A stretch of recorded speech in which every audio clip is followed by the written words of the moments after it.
Well, welcome to our new show, Take Off Monday, and happy Memorial Day. I'm Rosanna Catalano, and I wanted to start today's show with a wonderful quote that we should all keep in mind as we go through the day. And that's, as we express our gratitude, we must never forget that the highest appreciation is not to utter words, but to live by them. Hi, everybody. I'm Joy Tootle. I'm excited to be here. We're going to host these shows every Monday so that you can launch your week on the right foot. I'm excited about our topic today. Our topic is resources for your business during COVID-19. We have some wonderful show sponsors and partners to be grateful for today as well. And speaking of partners, we are collaborating with Chrissy Souders, who will be moderating your questions during our show today. Hi, Chrissy. Good morning. Good afternoon. Hello. Yes. Happy Memorial Day to all of you guys as well, too. And thanks for having me on today. Thank you for being here and taking folks' questions and moderating and keeping us on time. Right. And so I encourage anyone who's watching today to make sure that you engage with us, ask your questions, and we'll make sure that we get those questions to Rosanna and Joy throughout the show.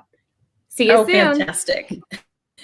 Well, let's take off and let's talk about some of the governors. The governor has now in Florida has started to reopen businesses around. He's issued several executive orders. For those of you that are unfamiliar with his executive orders, we put up the website there. That's www.flgov.com/2020-executive-orders/, and you can get the governor's orders right there. Some of the orders that he's recently issued deal with restaurants, retail stores, museums, and gyms.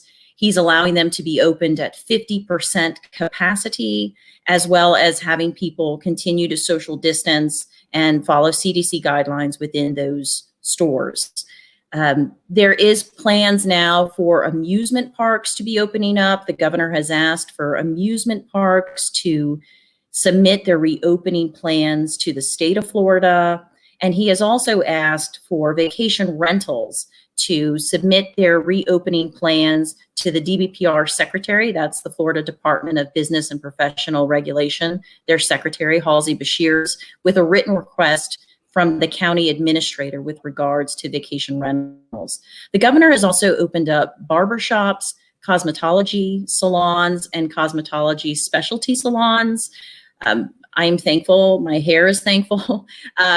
These stores these places of business need to still use appropriate social distancing, and the licensees should also be wearing masks during any appointment. These businesses, when you attend these businesses, they should only be by appointment only, and the licensees of these businesses should only make appointments. There should be a 15-minute gap between. There's plenty of time to clean and sanitize some of those high-touch surfaces that we have.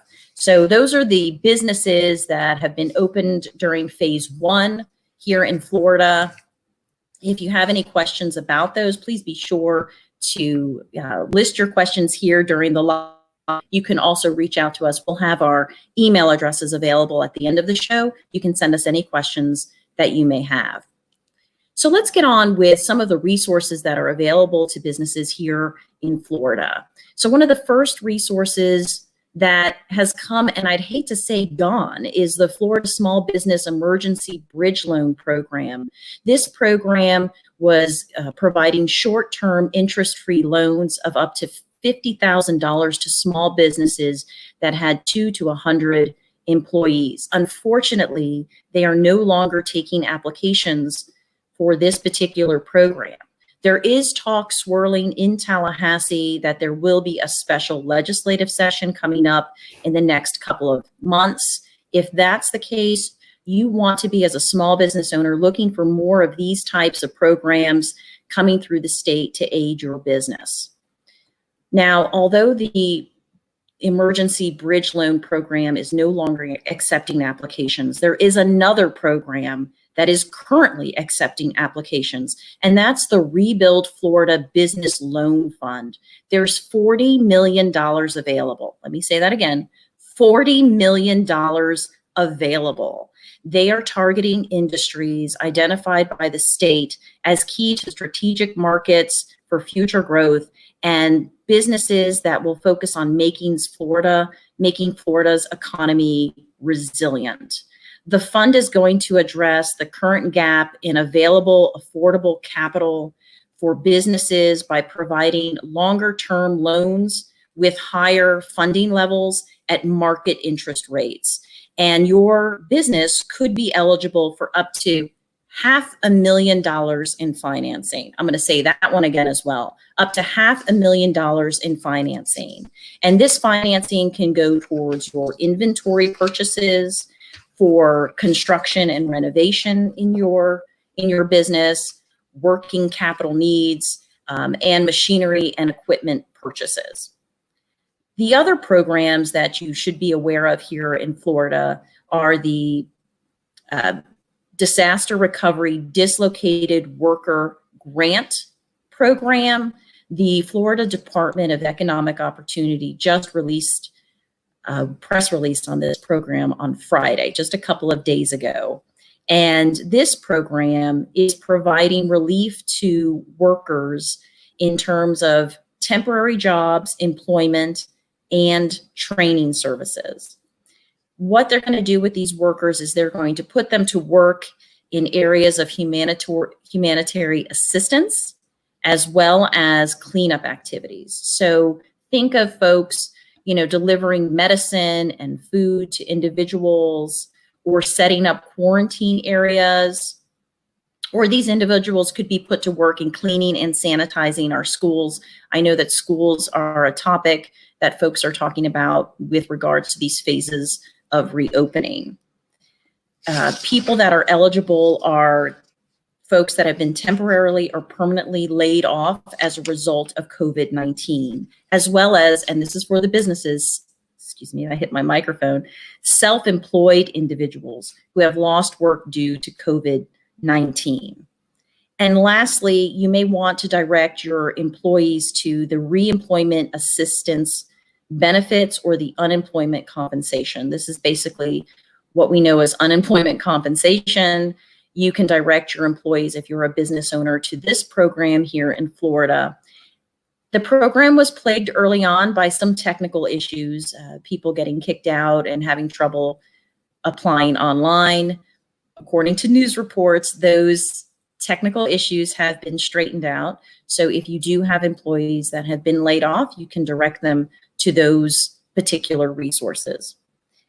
And lastly, you should know about the Business Damage Assessment Survey. The state of Florida, if you own a business, the state of Florida wants to hear from you. They want to hear how your business has been impacted by COVID-19, and they will use this information for planning in the future. So this information will probably come up during legislative session and how they give out these programs and give out the federal funds that are going to be trickling into the state. So be sure to look up and apply and fill out the Business Damage Assessment Survey.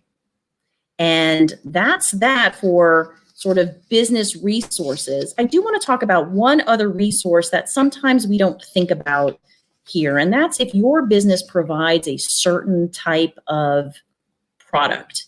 The state of Florida is looking for certain products and services right now, and those things are, and if we could go to the next slide, and those things are things like PPE, personal protection equipment like N95 masks, or the special gloves and gowns that people wear when dealing with COVID-19 patients. The state of Florida is also looking for hand sanitizer, vendors that provide ventilators, as well as nasal swabs with collection vial test kits. If you are a vendor of any of these products and services, please contact me. I work with another gentleman, and we work with businesses all the time in this procurement space, and we'd be happy to help you navigate the procurement process in the state of Florida to become a vendor. So those are the state of Florida resources for businesses. Like I said, if you have any questions, we'll have our email addresses up at the end of the show. And I know there are some programs through the feds. Is that correct, Joy? Yes, there are, and I can briefly cover some of those. The two main federal programs you may have already heard about are PPP and EIDL. Let me tell you a little bit about those. PPP is the Paycheck Protection Program, and this is where a small business can receive a loan up to $10 million, and it's potentially 100% forgivable if you either do not lay off your employees or if you rehire employees that you have already laid off. So then it basically converts to a grant, which is wonderful. It's an SBA loan to cover payroll. If you have a small business, which means your business has under 500 employees, you can apply for PPP through a participating lender. And by the way, if you're self-employed, your payroll includes paying yourself for any services that you perform for your business. So you can still qualify for the PPP. The loan is used for maintaining your workforce and keeping employees on the payroll. And if you do that, then the loan is forgivable. Also, it could go towards mortgage interest, rent, and utilities, and interest on debt. And so you could potentially qualify for up to 2.5 times your business average monthly payroll. The terms of PPP are that there's no payment to be made for the first 6 months, and thereafter it's a 1% fixed APR for a total of a 2-year term. And to apply for PPP, you need to contact your financial institution to submit an application. If your bank is not accepting applications, then I recommend you contact your accountant. A lot of accountants have information about who in your local area is currently accepting those applications, and you will need your Schedule C to apply. It's not too late. I was just about to ask you that. Yeah, it's not too late to apply for the program, but it is flooded with applications and there's a backlog. So you'll want to get your application in as soon as possible. I think people need to realize that with all of these programs, that there's such a demand that the earlier, the better. Even though they may have a deadline in the future, you need to get in there early before these programs run out of money or get backlogged. Definitely. One more point about PPP is that like I said, it could potentially be 100% forgivable, and there's a calculation that goes into effect to determine how much of that is forgivable and converts to a grant. And that depends on whether or not your full-time headcount has declined, salaries or wages have decreased. So that gets looked at. And again, your lender can help you with those calculations. EIDL, I'm just going to briefly mention it. Unfortunately, even though it was available because the funding had become limited, with the last stimulus bill, it was opened up to the agricultural industry. So currently, you can only apply if you are in the agricultural industry. Now, I think that there is an opportunity in the future for that to be reopened up to other types of businesses. So keep your eyes and ears open. It just was temporarily closed off to other types of businesses to give the agricultural industry opportunity to apply for EIDL. EIDL is the Economic Injury Disaster Loan. And one interesting thing about EIDL is that there was a portion of that could be looked at as an advance, up to $10,000. If you already applied for EIDL and you're waiting, you might also want to look at an SBA Express Bridge Loan. The bridge loan is to bridge the gap while you're waiting for the EIDL to come through. So I would speak with your lender and see if that's an option for you as well. And some of these are also on the SBA website, so you may want to look there. There's also the SBA Debt Relief Program. If you currently already have an SBA loan, a 504 loan, and a 7A loan or a micro loan for your business, then you might qualify for the debt relief program. So borrowers don't even have to apply for this. It's automatic. The SBA will begin automatic payments with the next payment that's due on that loan, and will make 6 monthly payments. And if you have an SBA loan that's deferred, those payments kick in after that deferment period. Lenders have been notified about this, and the lender should not be collecting your payments from borrowers. Contact your lender with any questions if your payments are still being collected. Also, there's a potential for deferment. Of these loans, interest will continue to accrue, but you could potentially have your SBA loan deferred. I see Christy is back on. Are we getting the hook? So we've got a question here asking, what if a laid off employee is asked to come back to work but declines? How does that impact the portion of PPP that is forgiven?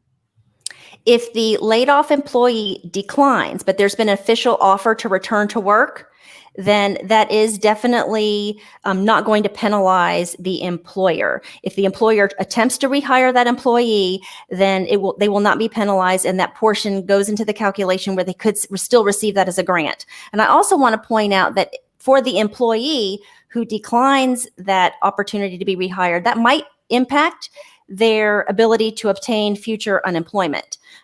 So it's something that they'll want to go to the SBA website and look up, or seek some kind of counsel on that, so that they aren't penalized by not going back to work. And then now, unfortunately, they may not be eligible for the unemployment.